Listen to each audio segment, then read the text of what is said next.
नमस्कार मित्रों, मैं हूं राकेश अचल और आज आपके साथ बातचीत करूंगा मैं कुछ ऐसे मुद्दे पर जिस पर आमतौर पर बातचीत नहीं करते लोग, और ये गलत बात है। हर मुद्दे पर बातचीत होनी चाहिए। अब आजकल बातचीत हो रही है देश के जो माननीय हमारे सबसे बड़े उद्योगपतियों में से एक हैं, माननीय गौतम अडानी साहब के बारे में। गौतम अडानी को लेकर के अमेरिका की एक अदालत ने अरेस्ट वारंट जारी कर दिया। तो लोग पिल पड़े किसके ऊपर? माननीय प्रधानमंत्री नरेंद्र मोदी के ऊपर, कि ऐसे लग रहा है जैसे कि वो वारंट जो है अडानी साहब के बारे में जारी ना होकर के सीधे सीधे अपने मोदी जी के बारे में जारी हो गया हो। लेकिन ऐसा है नहीं। देखिए, अगर कोई चीज़ है तो उसको मान लेना चाहिए। अडानी साहब ने अगर मान लीजिए किसी को वहाँ पर किसी सौदे के सिलसिले में कुछ पेशकश की, जिसको अब अमेरिका वाले घूस समझ रहे हैं, हमारे यहाँ तो उसको नजराना शुक्राना कहते हैं। आप हमारी कोई मदद करेंगे, सेवा करेंगे तो हम आपको कुछ ना कुछ नज़र करेंगे। नजर नजर कहते हैं, नजर।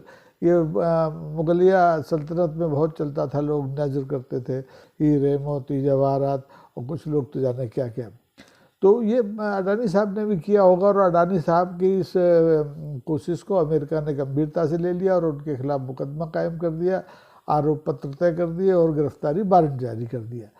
अब देश का पूरा विपक्ष और जिसके मुंह में जो आ रहा है वो अडानी साहब के बहाने मोदी जी पर चढ़े चढ़े फिर रहे हैं। तो इससे मोदी जी के जो भक्त हैं, और भक्त के अंधभक्त हैं, बड़ी तादाद में हैं, करोड़ों में हैं, वो सब दुखी हैं। और मैं तो मोदी जी को केवल अपना प्रधानमंत्री मानता हूँ, और इसलिए मैं उनका सम्मान भी करता हूँ। मैं भक्त तो हूँ नहीं, मैं भक्त तो अपनी किताबों का हूँ, अपने विषय का हूँ। तो इसलिए मुझे भी बुरा लगता है कि भाई कोरी की मार कड़ेरे पर नहीं पड़ना चाहिए। अगर गलती अडानी साहब ने की है होगी तो अडानी साहब को सज़ा मिलेगी।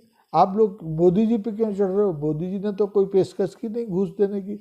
मोदी जी के तो मित्र हैं वहाँ के अमेरिका के राष्ट्रपति, अभी जो हैं जो बाइडन साहब, वो भी मित्र हैं, और जो अब जनवरी में बनेंगे चुन के जो बैठे हुए हैं बाइडन अपने ट्रंप साहब, डोनाल्ड ट्रंप साहब, वो भी उनके मित्र हैं। तो उनको तो कोई इस तरह की पेशकश मोदी जी की तरफ से हो नहीं सकती, और मोदी जी वैसे भी किसी को इस तरह की पेशकश करते नहीं, इसलिए उनको निशाने पर रखना बहुत गलत बात है। मोदी जी तो देखिए देश के लोगों को फ्री वीज देते हैं, फ्री में राशन देते हैं, फ्री में गैस, रसोई गैस देते हैं, फ्री में चिकित्सा देते हैं। आयुष्मान 70 साल के लोगों को तो फ्री में पूरी हो गई है। तो ऐसी बहुत सी चीज़ें जो आदमी फ्री में देता हो, वो उसको निशाने पर रखना बुरी बात है। तो भाजपा के दुख से मैं भी दुखी हूँ। भाजपा के एक हमारे मित्र हैं, और उन्होंने जब ये सब देखा तो बड़े व्यथित दिखे मुझे। वो कहने लगे, था आप ही कम से कम ये बात लोगों तक पहुंचाओगे, हमारे मोदी जी वैसे नहीं है जैसा उनको माना जाता है। मैंने कहा आप बता दो, हम आगे आप बात बढ़ा देंगे। हमारा काम तो लोगों तक सच्चाई पहुंचाना ही है। अब चाहे वो अडानी की गिरफ्तारी का अरेस्ट वारंट का मामला हो, चाहे कोई दूसरा मामला हो। तो उन्होंने कहा, साहब मोदी जी के आपको कार्यकाल के कम से कम 10.5 साल तो हो ही गए उनको, उस कार्यकाल की उपलब्धियों पर एक विहंगम दृष्टि डालनी चाहिए। विहंगम आप समझते हैं? विहंग ऊपर जब उड़ जाता है और ऊपर से नीचे की ओर देखता है तो उसको बहुत व्यापक दिखता है। तो अब हम विहंग तो है नहीं, निहंग भी नहीं है, हम तो ठहरे राकेश अचल। तो हम फिर आपको उनकी उपलब्धियां हमने जैसे तैसे ढूंढी तो पता की तो आपको बता देते हैं। माननीय मोदी जी ने देखिए पिछले 10.5 साल में भले ही हमारे मणिपुर की यात्रा नहीं की हो, जो 1.5 साल से चल रहा है, लेकिन उन्होंने 10 सालों में दुनिया के 14 देशों की संसदों को संबोधित किया। 14 देशों की संसद, उसमें महाबली अमेरिका की संसद भी शामिल है।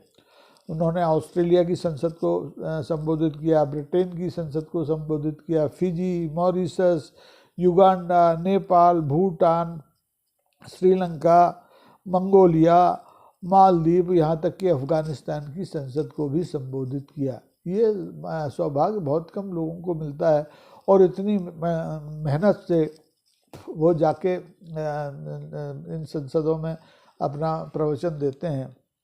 ये कोई बड़ा छोटा काम है क्या? अरे भाई ये मणिपुर मणिपुर तो कोई भी चला जाएगा, उनका जाना, प्रधानमंत्री का जाना जरूरी नहीं है। प्रधानमंत्री का विदेशों में जा कर के भारत का डंका बजाना और संसदों में बजाना, ये बड़ी बात है। अब डंके तो लोग अपने अपने ढंग से बजा रहे हैं। अडानी साहब ने अपने ढंग से बजा दिया।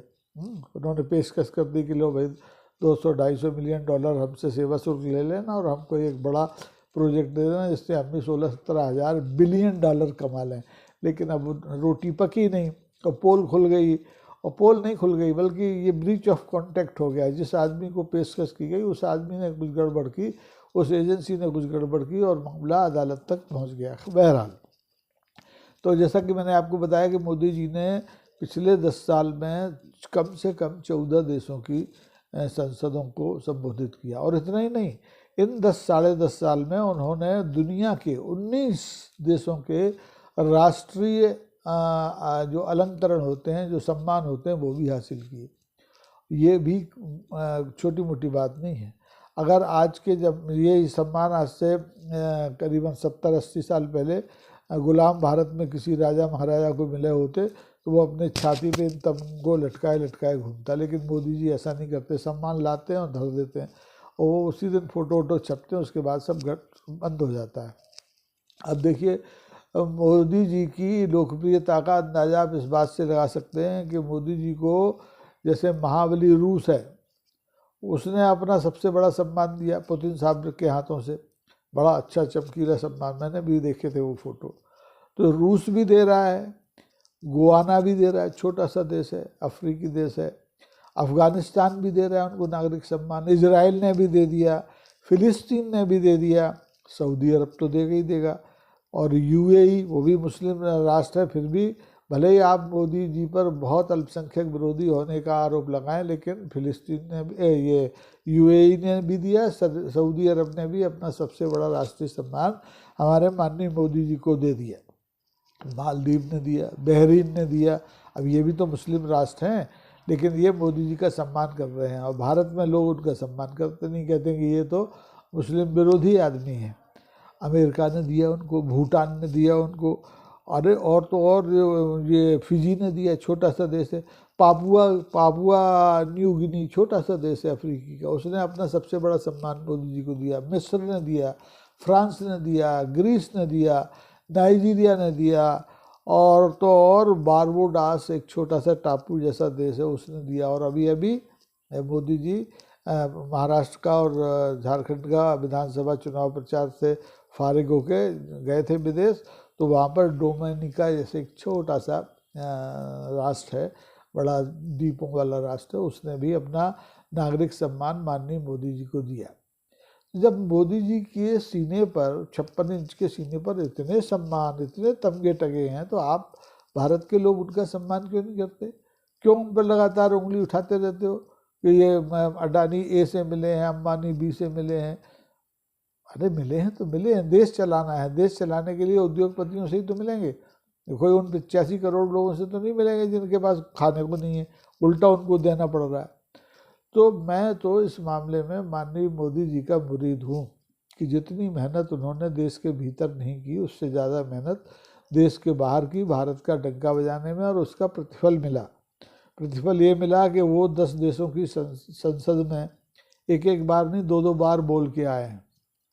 मुझे तो ये सौभाग्य मिलेगा नहीं, भारत के बहुत से प्रधानमंत्रियों को ये सौभाग्य शायद नहीं मिला हो, और मिला हो तो भाई उनका कोई कीर्तिमान हमें तो मालूम नहीं ना, हमने जानने की कोशिश की। हमारे प्रधानमंत्री तो माननीय मोदी है, उनके बारे में हम जानते हैं कि उन्हें 19 देशों के नागरिक सम्मान हासिल हो चुके हैं, और इन सम्मानों के रहते हुए भारत के लोगों का जो माथा है वो गर्व से ऊपर उठ जाना चाहिए, जो सिकुड़ा हुआ सीना है वो चौड़ा हो जाना चाहिए।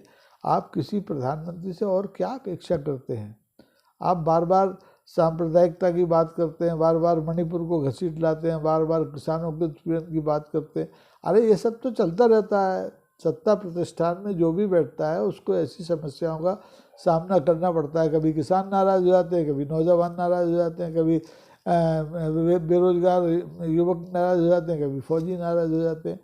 तो ये तो सनातन है, लोग नाराज़ होते रहेंगे, दंगे होते रहेंगे, फसाद होते रहेंगे, सांप्रदायिकता चलती रहेगी, है ना, कटेंगे बटेंगे तो कटेंगे, एक रहेंगे तो सेफ रहेंगे, ये सारे तमाम चीज़ें चलेंगी। लेकिन एक प्रधानमंत्री के रूप में माननीय मोदी जी की इन उपलब्धियों पर हम तो वही गौरवान्वित हैं। हमारा देश गौरवान्वित हो या ना हो, लेकिन हम तो हैं, हालांकि हम भी देशी हैं भाई। देश कोई अलग से कोई हाड़ मास का पुतला थोड़ी होता है कि ये देश है, उस देश में रहने वाले ही देश हैं। ऐसा हमारे पुराने लोग कहते थे कि ये भारत माता कौन है। अब भारत माता कोई महिला तो है नहीं जिसको आप पकड़ के छू के देख लो। भारत माता का मतलब उस देश में रहने वाले लोग, चाहे वो हिंदू हों, मुसलमान हों, सिख हों, ईसाई हों, पारसी हों, जैन हों, सारे धर्मों के लोग। आप ये कह के कि ये हिंदू नहीं है तो ये भारतीय नहीं है, लोगों को अनदेखा नहीं कर सकते। ये सब भारतीय हैं और ये सब मोदी जी पर गर्व करते हैं। सब नहीं करते होंगे तो भैया बहुत से तो करते हैं, जिनकी कृपा से मोदी जी तीसरी बार सत्ता में बैठे हैं। और उसमें आप देखिए केवल मोदी जी के ही भक्त नहीं हैं, हमारे नीतीश बाबू के भी भक्त हैं, हमारे चंद्रबाबू नायडू साहब के भी भक्त हैं। ये सब किस बैसाखियाँ इस सरकार में, केंद्र की में लगी हुई हैं ना। अगर ये सरकार ना बनती तो माननीय मोदी जी को इतने सम्मान कैसे मिलते। पिछली सरकार में भी बहुत से लोगों का समर्थन था, इस सरकार में भी है। पिछली सरकार में तादाद कुछ ज़्यादा थी, इस सरकार में कम है। भारतीय जनता पार्टी की अपनी ताकत कम है तो उन्होंने दूसरों की ताकत ले ली। तो ये जोड़ तोड़ तो सत्ता में चलता है और इसी जोड़ तोड़ से सम्मानों को हासिल किया जाता है, देश का डंका बजाया जाता है। अब सबके अपने अपने तरीके हैं देश के डंके बजाने के। अब कहते हैं राहुल गांधी जाते हैं तो वो अमेरिका जाते हैं तो सरकार के खिलाफ बोलते हैं, तो वो अपने ढंग से देश का डंका बजाते हैं। अब गौतम अडानी साहब हैं, उन्होंने अपने ढंग से देश का डंका बजा दिया। हालांकि इस डंका बजने से कभी कभी नुकसान भी हो जाता है। अब जैसे ये अडानी साहब का डंका बजा, उनके खिलाफ गिरफ्तारी वारंट की खबर मिली, केन्या ने $700 बिलियन का एक कॉन्ट्रैक्ट अडानी साहब को दिया था, वो फट से वापस ले लिया। जिस समय ये घोषणा संसद में केन्या के राष्ट्रपति कर रहे थे, उस समय अडानी साहब संयोग से केन्या में थे।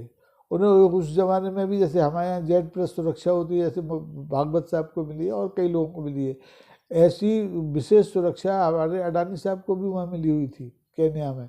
लेकिन इधर करार ख़त्म होने की घोषणा हुई, उधर उनकी सुरक्षा वापस ले ली गई। तो अब कभी ऊंच नीच होती है, किसी को सम्मान मिलता है, किसी का सम्मान छिनता है। इस समय मोदी जी के गृह दशा अच्छे नहीं है, वो क्षमा करें, अडानी साहब के गृह दशा अच्छे नहीं हैं तो उनका सम्मान कम हो रहा है। मोदी जी के गृह दशा अच्छे हैं तो उन्हें छोटे मोटे बड़े मझोले सब तरह के सम्मान मिल रहे हैं। यानी डोमिनिका से लेकर के, नाइजीरिया से लेकर के बड़े बड़े रूस तक के सम्मान उन्हें हासिल हो गए हैं। और ये हर किसी के बूते की बात नहीं है। अब 25 तारीख को से देश की संसद का शीत सत्र शुरू हो रहा है। मैं तो कहता हूँ, विपक्षियों से भी कहता हूँ, सत्ता पक्ष से भी कहता हूँ कि वो सारे मुद्दों पर डालें धूल और सबसे पहले माननीय प्रधानमंत्री जी को भेंट करें गुलाब के फूल, ये कह करके कि उन्होंने पिछले 10 साल 6 महीने में भारत के लिए जितना सम्मान अर्जित दुनिया में किया है उतना कोई दूसरा प्रधानमंत्री नहीं कर पाया। मैं दूसरे प्रधानमंत्रियों के नाम तो लूँगा नहीं, क्योंकि कोई फ़ायदा नहीं। गड़े मुर्दे उखाड़ने से क्या फ़ायदा कि नेहरू जी को क्या मिला, इंदिरा गांधी को क्या मिला, राहुल गांधी को क्या मिला, मनमोहन सिंह को क्या मिला, देवगौड़ा को क्या नहीं मिला, या गुजराल साहब को कुछ मिला कि नहीं, चंद्रशेखर को कुछ मिला कि नहीं, या हमारे चरण सिंह को कुछ मिला कि नहीं। अरे छोड़ो इन सबको, आज की बात करो। आज की बात यह है कि हमारे माननीय मोदी जी के खाते में 19 देशों के नागरिक सम्मान हैं, उनके खाते में 14 देशों की संसद को संबोधित करने का कीर्तिमान है। और इस कीर्तिमान को देखते हुए देश को उनकी पीठ थपथपानी चाहिए, उनका अभिनंदन करना चाहिए, उनकी इस गलती को भूल जाना चाहिए। गलती ही कहूँगा कि वो मणिपुर नहीं है। अब मौका मिले तो अब इतने सारे सम्मान मिल गए हैं तो अब जाएं मणिपुर, संसद शुरू होने से पहले जाएं, संसद के बीच में जाएं, सब पूरा सांसदों का दल लेके जाएं, और ना जाएं तो हम क्या कर लेंगे, आप क्या कर लेंगे। ये तो आदमी के मन की बात है। तो आज मैंने अपने मन की बात कही कि मैं तो भैया मोदी जी के उपलब्धियों को लेके बहुत खुश हूँ। देश के भीतर उनकी उपलब्धियाँ शायद उतनी अच्छी ना हो, लोग उससे सुखी ना हों, लेकिन देश के बाहर जो उनकी उपलब्धियां हैं वो इतिहास में दर्ज किए जाने लायक हैं। इतने नागरिक सम्मान, इतने नागरिक सम्मान, इतने देशों की संसद को संबोधित करने की के अवसर आसानी से नहीं मिलते। ये उनके पुण्य प्रताप हैं, उनके पुरखों के पुण्य प्रताप हैं, उनकी दिवंगत माता का आशीर्वाद है, उनकी परित्यक्ता पत्नी का भी की शुभकामनाएं होंगी इस सब के पीछे, तभी ये सब हासिल हुआ है। बाकी भक्त और अंधभक्त तो अपनी शुभकामनाएं लेते रहते हैं, वो तो घर की बात है। तो आज मेरे ख्याल से यही बात ठीक है। कल तो अब आ ही रहे हैं महाराष्ट्र और झारखंड विधानसभा के चुनाव के नतीजे, तो उस पर तो तरह तरह से गागरोनी आप आज भी पूरे दिन सुनेंगे, और कल सवेरे मतगणना शुरू जैसे ही 8 बजे होगी तब से शुरू सुनेंगे, और दोपहर 2-2:30 बजे तक आप ये सुनते सुनते आपके कान पक जाएंगे। जब आपके कान पक जाएं तो आप मेरा ये वीडियो दोबारा से देख लें, इसको लाइक करें, इसको शेयर करें और सब्सक्राइब करें। अभी संख्या बढ़ नहीं रही है, मैं प्लेटिनम बटन तो पाने के लिए इस हिसाब से मुझे 5-7 जन्म लेने पड़ेंगे, तो कृपा करके मदद कीजिए, सुनिए, गंभीरता से सुनिए। गंभीरता से न सुनिए तो बहुत चलते फिरते ढंग से सुनिए, लेकिन सुनिए ज़रूर। धन्यवाद। जय हिंद।